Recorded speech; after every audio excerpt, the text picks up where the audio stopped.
अखिल साहिब बड़ा। मेरा गांव है छिपनिया, बनियापल्ली के अंतर्गत आता है, अंबिकापुर धर्मपरात। मेरे परिवार में 7 सदस्य हैं, मेरे माता पिता और हम लोग 5 भाई बहन। मैं एक कृषक परिवार से आता हूँ। मैंने प्रारंभिक प्रशिक्षण गांव में ही की। मेरी बुलाहट तीसरी कक्षा से शुरू हुई जैसा लगता है मुझे।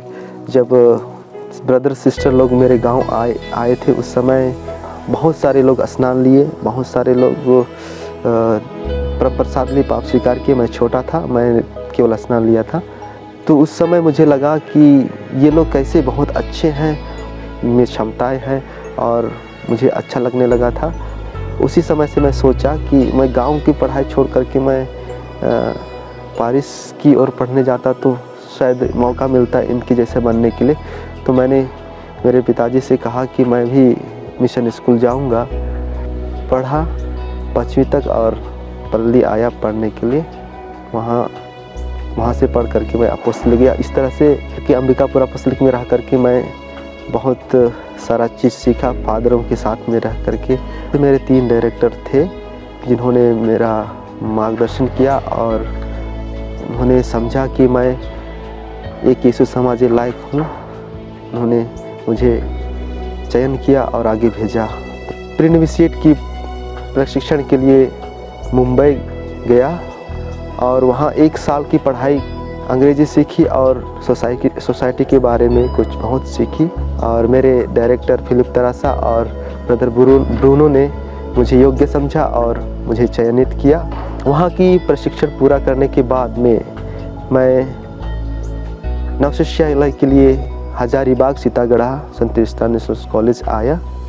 वहाँ मैंने नविस मास्टर साजू बास्टीन और सोसियस बर्नाबस के अंडर में रह करके 2 साल की नवशिष्यालय की प्रशिक्षण ग्रहण की।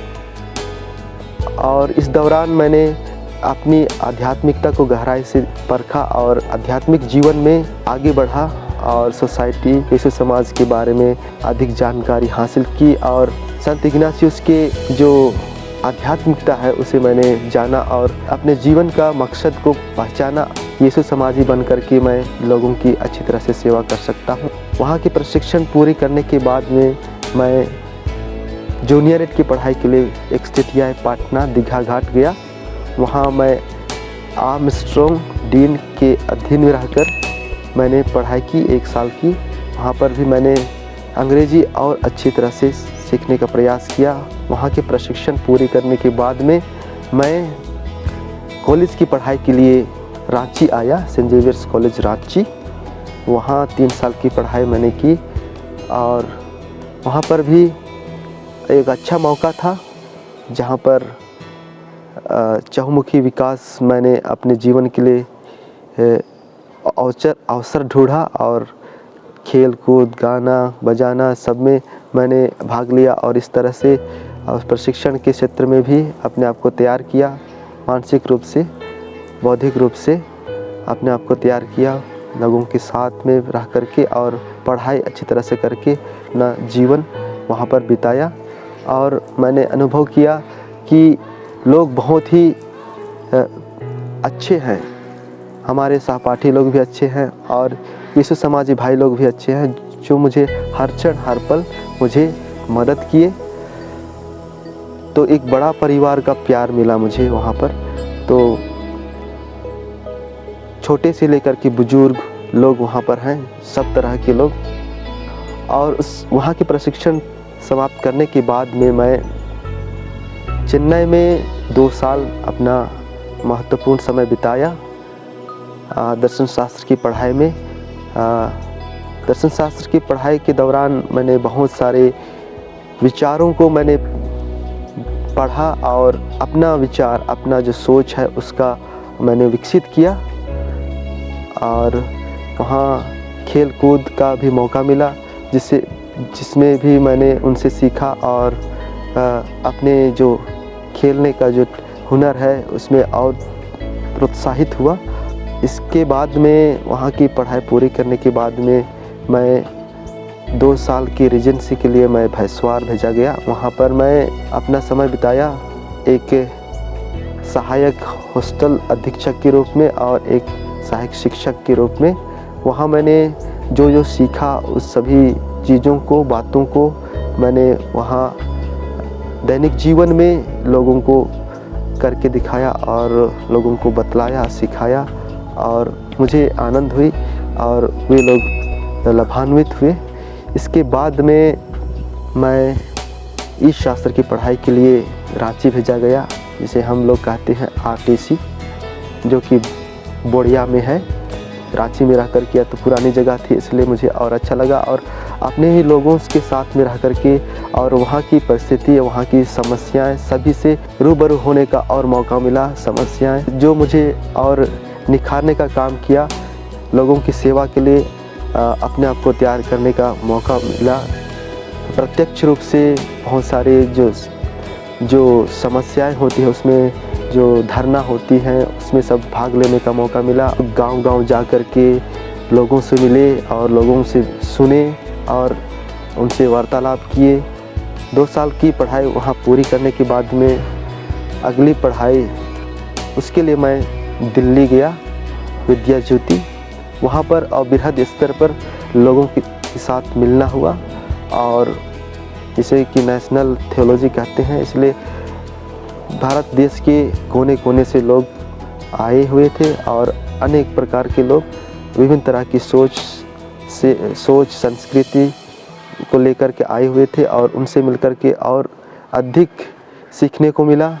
और वहाँ पर भी सबसे अच्छा लगा कि वे बहुत ही मददगार साबित हुए मेरे लिए, समुदाय के सभी लोग और स्टाफ के सभी लोग।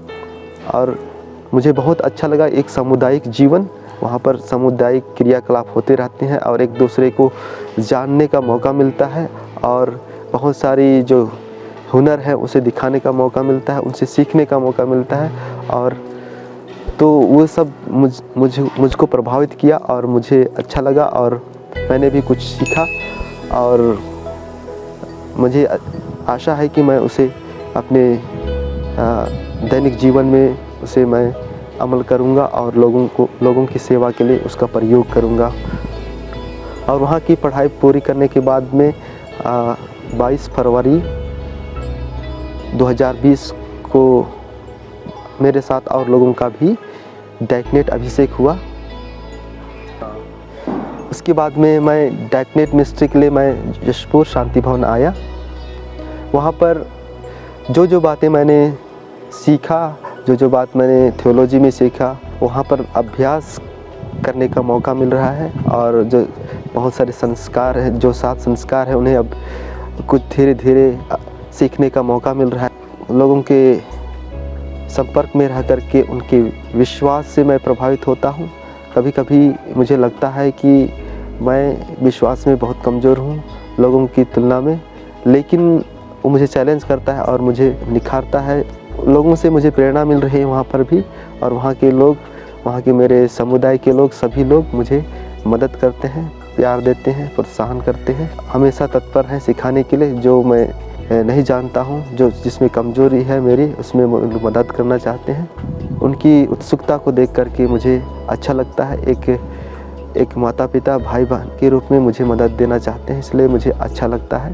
पुरोहिताई का जीवन मुझे अच्छा लगता है क्योंकि इस जीवन के माध्यम से हम अपने आप को पूर्ण रूपेण समर्पित कर देते हैं लोगों की सेवा में, और अधिकतम हम लोगों के लिए अपने आप को दे सकते हैं। इस तरह से हम यीशु ख्रीस्त के पद चिन्हों पर चलते हैं। यीशु ख्रीस्त अपने आप पूर्ण रूप से लोगों की सेवा के लिए अपना जीवन बिताया, दे दिया। इसी तरह से हम भी पुरोहित का जीवन अपना करके हम समर्पण का जीवन जीते हैं और स्वतंत्र मन और हृदय से लोगों की सेवा कर सकते हैं, और अधिक से अधिक लोगों को ईश्वर की जो कृपा है, दया है, प्रेम है, उसे हम लोगों को दे सकते हैं, उन्हें पहचानने में मदद कर सकते हैं, और इस प्रेम को, ईश्वर के जो प्रेम है, उसे लोगों तक दे सकते हैं। मैं अंत में कहता हूँ कि हम सभी लोगों के लिए प्रार्थना करें कि और अधिक बुलाहट मिले और लोग अपने आप को ईश्वर की सेवा के लिए, लोगों की सेवा के लिए दे सकें, और इस तरह से हम सब मिल कर के ईश्वर के राज्य के विस्तार के लिए काम कर सके।